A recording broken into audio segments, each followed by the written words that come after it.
Ngayong araw, pag-usapan naman natin kung magkano yung kinita ng mga siklista na sumali sa Tour de France.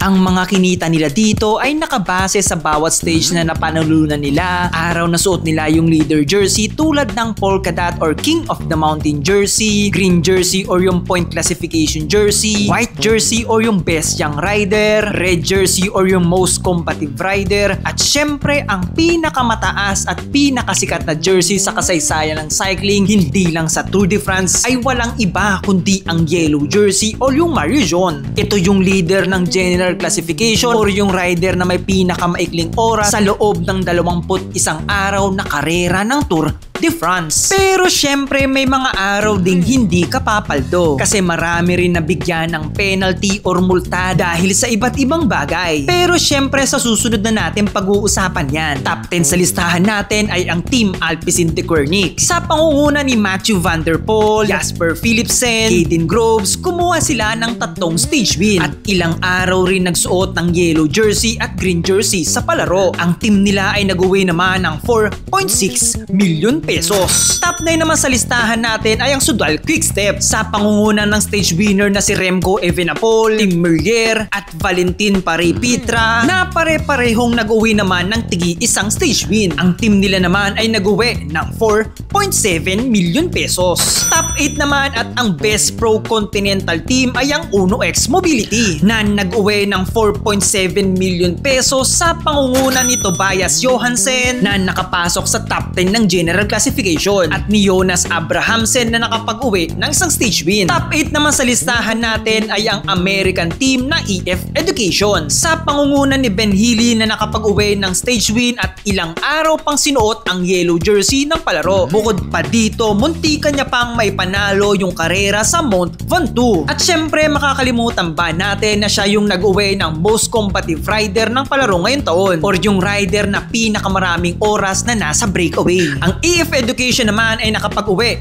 ng 5.2 million pesos. Top 6 naman sa listahan natin ay ang Decathlon AG2R sa pangunguna ni Felix Gal na tumapo sa 6th place sa general classification. Kahit walang stage win, ang team na to ay nag-uwi naman ng tumataginting ng 5.6 million pesos.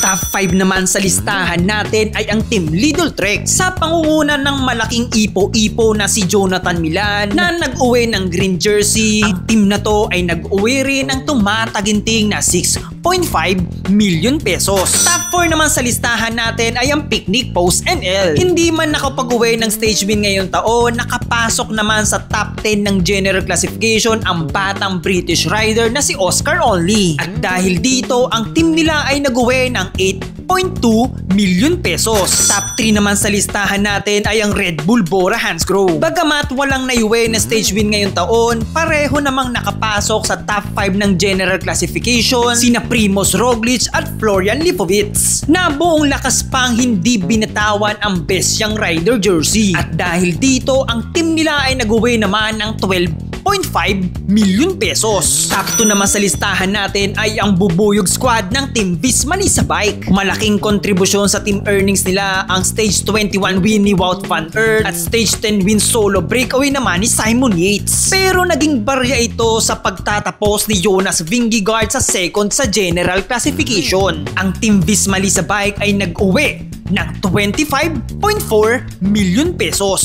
At ang team na may pinakamalaking perang naiuwi ngayong taon ay walang iba kundi ang team ng overall general classification na UAE Team Emirates sa pangunguna ng isang stage win ni Tim Wellens noong stage 15 at 4 na stage win ni Tadej Pogacar. Ang team na to ay nag-uwi ng tumataginting na 47.1 million pesos. Sa susunod, pag-uusapan naman natin yung mga cash prize na nauwi ng bawat siklista na nanalo ngayong palaro. Kasama na rin dito yung mga penalty at binayaran nila nang lumabag sila sa rules at regulation ng Tour de France. Kaya naman kung nagustuhan nyo yung ganitong video, please subscribe and follow for more.